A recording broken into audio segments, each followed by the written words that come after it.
What's good? What's good? I talk often about fascism and I use that word a lot, but I also talk often about communism and I use that word a lot because they're almost the same thing. One of them just uses sunshine and rainbows, and that's communism. The whole, we're going to create this global utopia. And then the other one, fascism, uses nationalism and patriotism as a driving force for a centrally planned economy.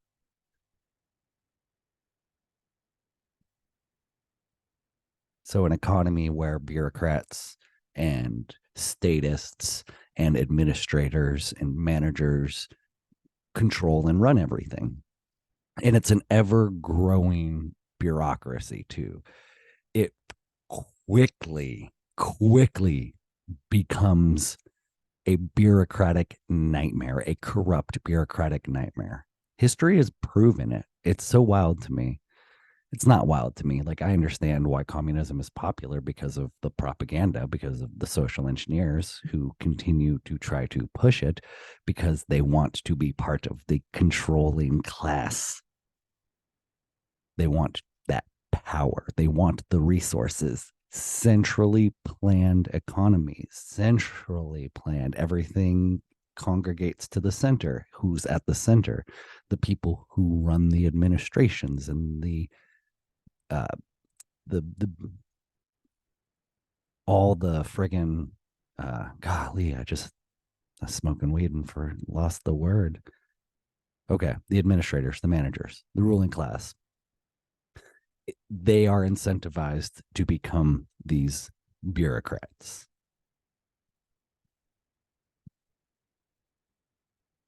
And it happens in all forms of collectivist authoritarianism, whether it's communism or fascism. They are both equally as bad, in my opinion. They both end up in the same road. History has proven it. And then I often also talk about how America is not a free market. And so I'd like to talk about the housing situation a little bit. I talk about it often because I've dealt with homelessness in my life. I lived in a van. I'm going to probably be living in a van again. The first time it wasn't really by choice, it was like my only option. The second time it's going to be by choice. But my experiences with homelessness, in addition to my knowledge that I've acquired through obtaining a finance degree and then just working in a corporation for a while and observing the way our institutions are constructed, all of this has informed my perspective. And let's provide more anecdotal, experiential evidence in the form of my last video. I talked about how there's like a giant road named after my family in my hometown. It's on the Olympic Peninsula, Clallam County, Port Angeles, Washington, to be very specific. But in Clallam County, they have these jobs. They're called community development managers, which kind of sounds like, oh, yeah, that's a good, cool term, right? But no, no. Essentially, they are code enforcement agents for like the county properties and more of like your rural and agricultural properties. So, like in the city limits, they have, code enforcement. In the county and unincorporated areas, they have these community development managers who will go onto your property and look for things that are out of compliance with county or city or state regulations.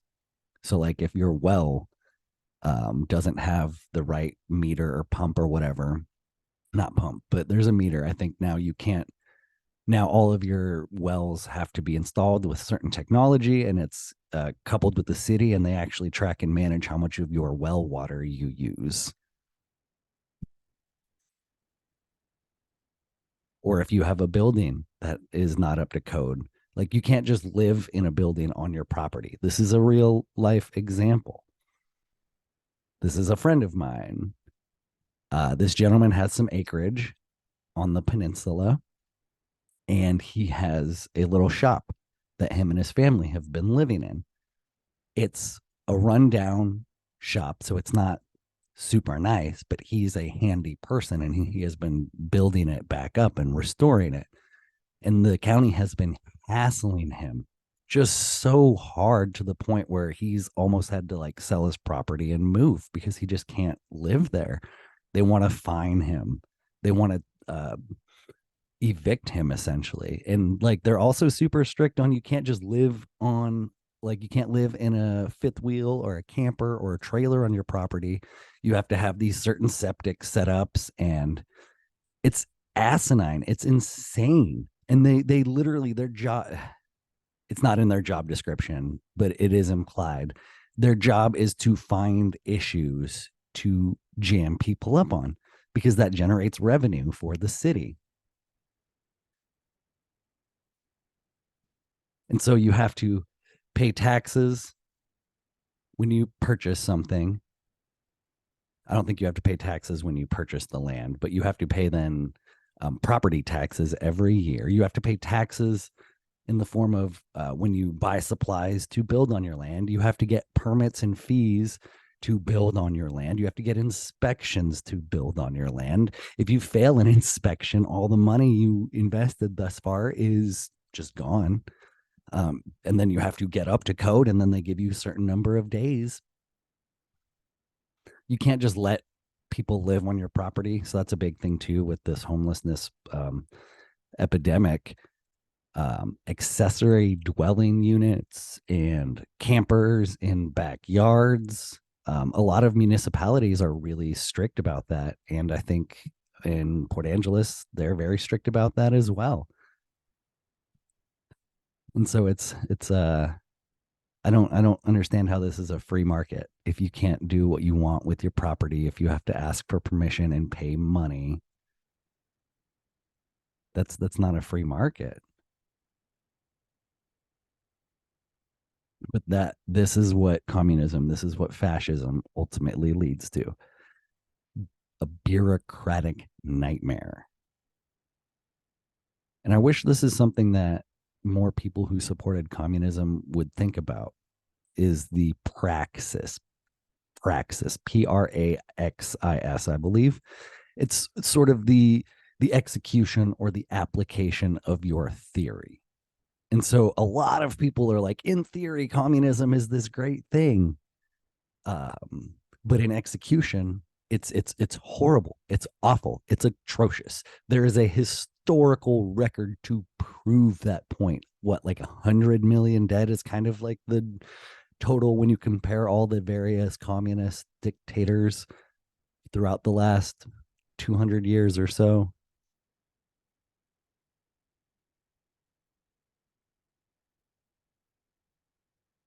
And so, yeah, it's really easy to, in theory, or to support a theory that says they're going to create a utopia. Yeah, that's easy. Who wouldn't want to contribute to a utopia, right? But that's like where people just get stuck is that's the emotional appeal element. And that's one of the biggest ways propaganda is weaponized against people is they get into our emotions and our psychology deep in there.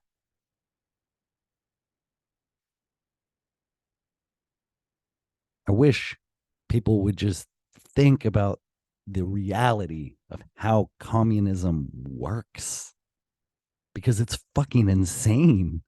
It's impossible to execute. And so then most people like, and I think a good example, I'm gonna butcher his name, but I'll try to say it. Is it Zlazov Z? Oh God, I can't even fucking say it. Oh my God, he's like the most popular sort of Marxist thinker. Zlazoy, oh my gosh, Zekov. I'm really bad with like like I foreign languages are not my thing. I'll try to link like a video of him. He even acknowledges that he's like, it's more about like the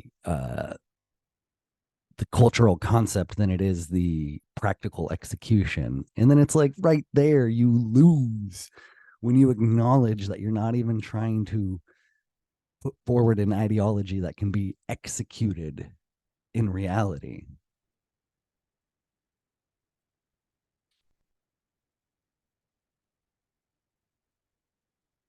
Zlazov, Zhekov, Zazov. Oh my gosh. I'm really sorry, good sir. I'm really sorry. But that's a common theme among leftists is that they're saying it's more about the intention than the execution, the intention to build a better world. Well, no shit, it's easy to want to be on the side of the good intentions. It's hard to execute those good intentions.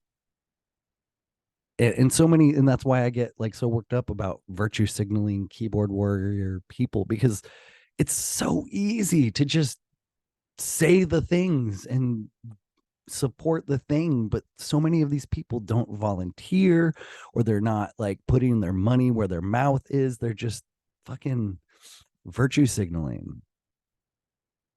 There are so many problems in our immediate neighborhoods that could be solved with just a little bit of community action. But so few people are actually involved and engaged. They think that just posting a profile picture is sufficient. No, it's resources, and one of the biggest resources people need is just land, but it's like the cost of living, it's impossible for people to get land. Families shouldn't be living in apartments. We have land. America has land. But this fascist or communist, whatever you want to call it, this authoritarian neoliberal, that word has been being used a lot. It's all a charade. It's all a charade to psychologically manipulate you. You're being manipulated. And it's not Democrats and it's not Republicans. It's people above them using them to manipulate you.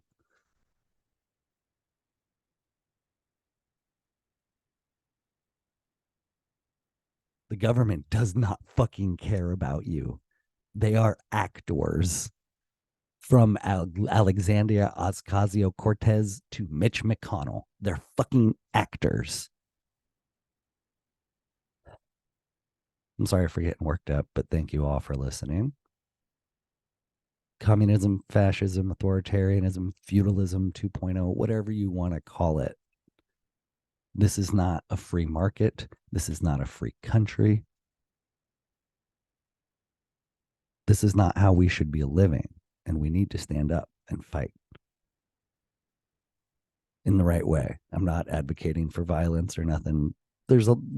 Let's interpret that loosely. It's not a call to violence. I'm going to end the video there. Thank you for listening. Much love.